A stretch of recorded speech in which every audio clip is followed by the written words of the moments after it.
out doing another ruck. Fixing to stop at my midway point, get some water, and we'll chat a little bit. Doing a touch of off-roading down here by the river.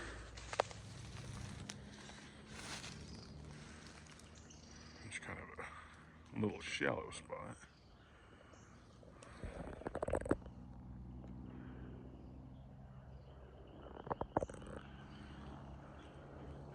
It's just like a little island right there in the middle of it. It's like a little strip that runs right down the middle.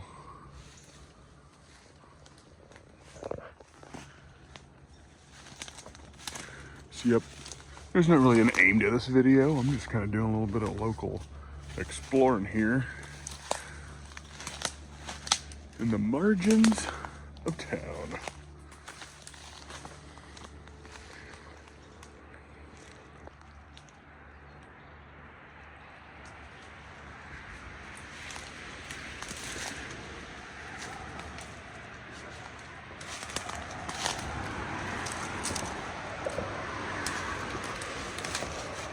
And yeah, we're close to a road because that's the only place I'm really able to ruck here in town for the most part.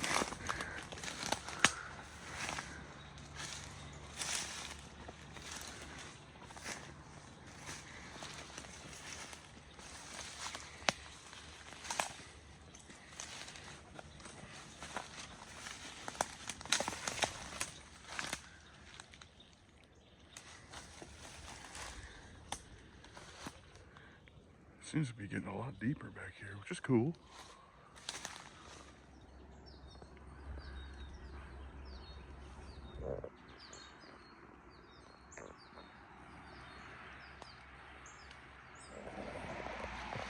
Just pulled this out of a hole, just kind of saw this end of it.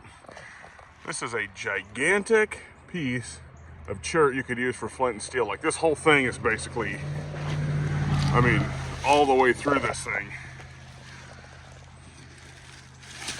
So if you know what you're looking at, and you can, do like first strike tools and knock a chunk off to use as a blade or a striker, this is a resource. So I busted one chunk off here.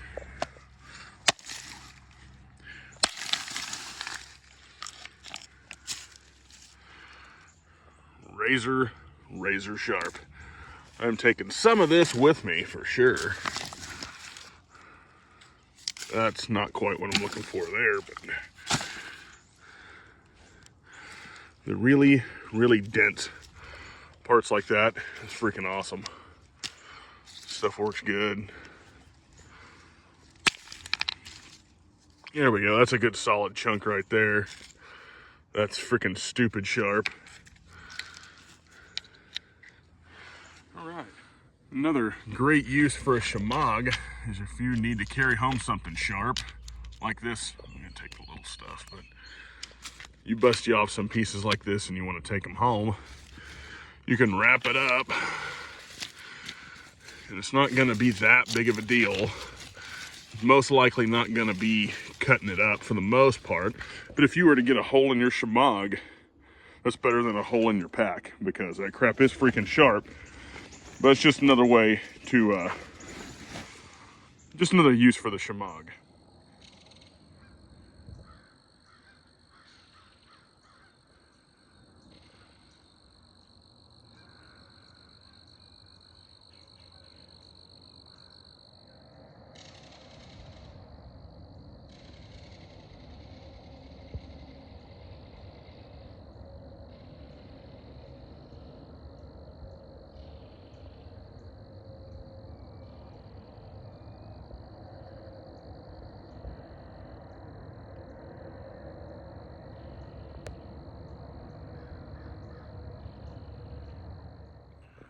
So I'm just out here getting a little exercise, looking at the river.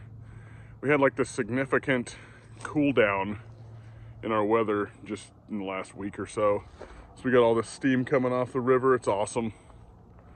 I just wanted to talk about stress and burnout a little bit without mentioning any names, because, well, that it's none of anybody's business. But like, if you're in the prepper community, it's It's one of those things where you'll eventually get burnt out on the doomer porn, or the need to feel like you gotta catch up, or if you're a YouTuber, the need to film, like you'll feel pressure to film something or whatever. And I'm the same way. I'm as guilty as anybody about all this stuff. But ultimately, if we want to be mentally healthy, we need to find a way to unplug from a lot of that crap and experience the world now while still doing what we think is necessary, you know. And I think that we can do that. We don't like, at least I don't handle things like multitasking very well. So I get into like one lane of thinking and get obsessive about things. So you'll see like a lot of videos come out of my channel at one time, and then you'll see nothing for a while. I've tried to prevent that to some degree, but being burnt out on the prepper sphere is totally a thing. And I just want to encourage people to like find the recreational parts of that you like to do and focus on that. Obviously there are things you need to learn, like some baseline level skills and stuff. But if the whole thing's a drudgery, you're not going to keep doing it. Over time, you're just going to be done with it. I've had periods in my life where it wasn't like I wasn't aware or prepping, but like there just wasn't as much gas in the tank for it, if that makes sense. And it's because I hyper-focused on things that I shouldn't have. I should have made it somewhat recreational. We are supposed to have a time of rest as human beings, and a lot of us don't, you know. In the old covenant, there was a day of rest, you know, so there's something to be said for being able to rest up. That's when your body heals. And I would imagine that your mind is the same way. If you don't ever let your mind rest, then you start to crack. And I've been there. So I just wanted to take this little opportunity to show some scenery that I've had. I get some like chert and stuff like that, and talk about first strike tools and some of the subsequent footage to this. But find a way to relax while learning your skills. Find a way to like de-stress the whole prepper thing for you. And it's different for all of us, but we're not supposed to stare into the abyss all day. So, you know, work with your community, find your friends, sometimes engage in some bread and circuses because you're supposed to relax a little bit. And I think that's how you'll find that you have more gas in the tank to keep going in pursuing being prepared.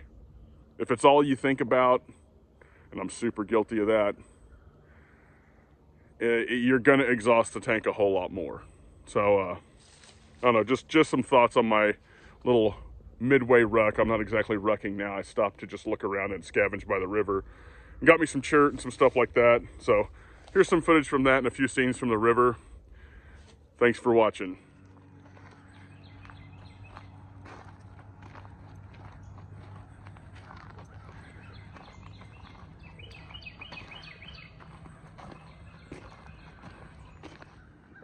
One more thing about the whole stress and prepping. Sometimes what you need to do is just fellowship with people. As a Christian, we call that just fellowshipping with other believers. But even if you're not, sometimes you just need to be around your people and just hang out. More than anything, we're supposed to be community creatures as human beings. So that's just another thing I didn't want to leave out. But whatever community you're a part of, you need to make sure that you're partaking in that together with other people. A couple of verses come to mind. And I don't even know that they're adjacent to each other, but they just kind of came into my mind as I was standing here thinking. But confess your sins one to another that you may be healed. And that the effective, fervent prayer of a righteous man avails much. That's what community's for. Community's there to help you, to pray for you, to actually physically give you a hand up when you need it, or a kick in the rear end when you need it, which seems to be more what I always end up needing. But yeah, I guess it turned into a Christian video. It is what it is. That's my worldview, so I'm not going to apologize for that. But you need to find a way to make prepping a healing thing for you, a recreational thing for you, while still being effective in taking care of your family and preparing for your family. And you do that through community, brotherhood, and a good old bread and circus time on occasion, like I said earlier. So just take it to heart. You don't have to like go full spectrum fear and make your life miserable getting prepared. In fact, that's why we prepare, so that we don't have miserable lives, you know. If we lose our job or something, we've got food. If things get even worse, you know, we've got provisions that other people don't have that maybe we can help other people with, or maybe it's just to keep us afloat. And with that, I'll go ahead and end this. Thanks for watching.